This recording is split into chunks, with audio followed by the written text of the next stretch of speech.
Hello friends, कैसे हैं? Hope आप सभी अच्छे होंगे। तो ये मेरा इवनिंग का शेड्यूल है एंड आज मैं आपको बताती हूँ कि मैं टीजीटी की तैयारी कैसे कर रही हूँ, कहाँ से कर रही हूँ, और जो भी मेरे सोर्सेज और रिसोर्सेज जो भी हैं वो मैंने कहाँ से कलेक्ट किए हैं। एंड अगर आप इससे पहले अगर आपने मेरे चैनल को लाइक नहीं किया तो लाइक करें, सब्सक्राइब नहीं किया तो सब्सक्राइब करें एंड मेरी वीडियो में एंड तक बने रहें। तो फाइनली यहाँ पे ये मेरा इवनिंग का शेड्यूल है एंड यहाँ पे बच्चे खेल रहे थे क्योंकि मेरा मानना है कि अगर आपको बच्चों को मोबाइल से अगर दूर रखना है तो आपको उनके साथ ज़्यादा से ज़्यादा टाइम स्पेंड करना पड़ेगा, चाहे आप किसी भी तरीके से करो।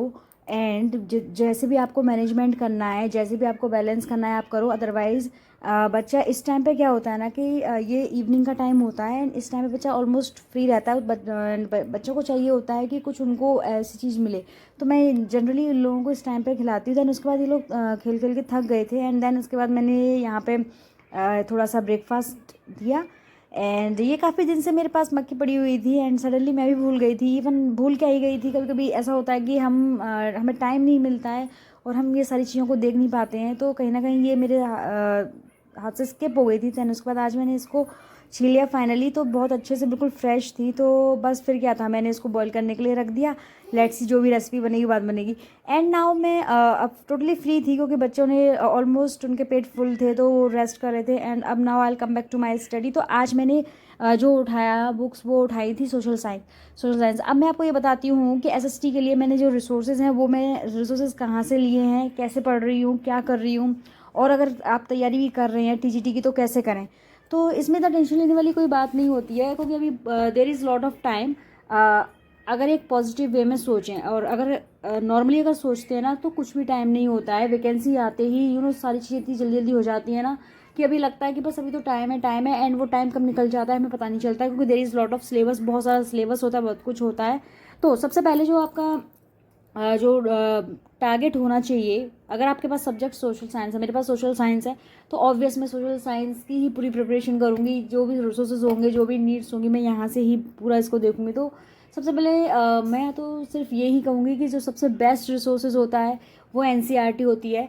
तो मेरे पास एनसीईआरटी है। एक्चुअली मेरे पास इंग्लिश की एनसीईआरटी है, बुक 6th 7th 8th मैंने तीनों के लिए रखी है। तो एनसीईआरटी तो मेरे पास है। तो एक इंग्लिश की है मेरे पास, हिंदी की नहीं है। तो अगर मुझे इन केस कभी भी डाउट होता है ना तो मैं नेट से जाकर गूगल से पूछ लेती हूँ एंड वहाँ पे अपना पूरा सर्च आउट कर लेती हूँ, जिससे कि जो मेरे डाउट्स हैं वो कहीं ना कहीं क्लियर हो जाते हैं। ये एक टेक्नोलॉजी जो हमारे यहाँ पे मेंशन हुई है वो बहुत अच्छी हुई है। ये तो हमें इतना यहाँ पे स्ट्रेस लेने की ज़रूरत नहीं होती है। अगर आपके पास किसी भी मीडियम की हो, ये मैं नहीं कह रही हूँ कि आप इंग्लिश की लो, कि आप हिंदी की लो, या आप दोनों लोग, नहीं, जैसा आपका बजट हो, जैसे आपको जो नीड हो आप लो। क्योंकि एक चीज़, अगर हमारे पास एक बुक है किसी भी लैंग्वेज में, अगर दूसरी तो हम उस लैंग्वेज में हम सर्च करके हम फाइंड आउट कर सकते हैं कि हमारे डाउट्स क्या हैं, जो भी है। तो यहाँ पे बस मैं यही कह रही हूँ। एंड सबसे पहले तो NCERT, then second thing is कि आप क्लासेस ले लो। आई डोंट से कि आप पेड क्लासेस लो, क्योंकि पेड क्लासेस में ऐसा होता है ना कि बहुत सारे लोगों के पास मनी प्रॉब्लम होती है, एज जनरल अगर मैं आपसे बोलूँ। एंड समटाइम क्या होता है कि बहुत बहुत लोगों के पास सेकंड रीज़न ये होता है कि वो क्लासेस अटेंड नहीं कर पाते हैं। अब हमें ही ले लो, हम लोग हाउस वाइफ हैं, हमारे पास किड्स हैं, तो हम जो क्योंकि जो पेड क्लासेस हैं वो एक टाइमिंग से चलती हैं और हमारा कोई टाइम नहीं होता है। पता चले कि अभी क्लासेस स्टार्ट हो गई और वो अपने एक टाइम से चलेंगी, फिर क्योंकि जब हम पेड क्लासेस लेते हैं ना तो फिर हमें, जब हम लाइव देखते हैं तो मुझे लगता है कि वो ज़्यादा बेटर होता है, क्योंकि जहाँ पे थोड़ा बहुत भी क्वेरी होती है तो हम वहाँ पे क्वेश्चन कर सकते हैं, डाउट्स क्लियर कर सकते हैं। But so according to me, मुझे लगता है कि जब भी हम पेड क्लासेस ले रहे हैं तो हमें क्लासेस बिल्कुल अटेंड करनी चाहिए। तो हमारे लिए स्पेशली हाउस वाइफ्स के लिए तो बिल्कुल ये चीज़ पॉसिबल है नहीं है।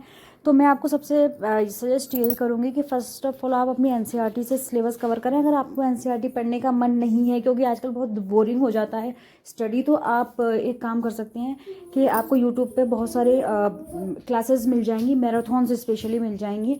अगर आपको बहुत शॉर्ट में, वन शॉट में देखना है तो आप वन शॉट देख सकते हैं। एंड अगर आपको थोड़ा सा डिटेल्स में लेना है तो आप वहाँ पे मैराथन्स देख सकते हैं। एंड अगर आपको बहुत ज़्यादा वाइड में लेना है, ईच एंड एवरी टॉपिक को बहुत क्लियरली पढ़ना है, तो वहाँ पे भी वो क्लासेस अवेलेबल हैं, तो आप वहाँ से ले सकते हैं। कई टीचर्स पढ़ाते हैं, तो जो आपको सबसे बेस्ट, जो आपको जिसका समझ में आए आप उसका ले सकते हैं, उसकी क्लासेस देख सकते हैं, जिससे कि जो आपका सिलेबस है वो ऑलमोस्ट कंप्लीट हो जाएगा। एंड अगर मेरी बात करें तो मैंने पेड बैचेस नहीं लिए हैं क्योंकि मेरा नहीं बन पाता है। मुझे बिल्कुल भी टाइम नहीं मिल पाता है, तो मैं जो यूट्यूब पे जो वीडियोस अपलोडेड हैं तो मैं उन्हीं को देखती हूँ एंड वहाँ से मैं अपने पूरे नोट्स को मेंशन करती हूँ, पूरे नोट्स में बनाती हूँ एंड वही नोट्स मैं पढ़ती हूँ।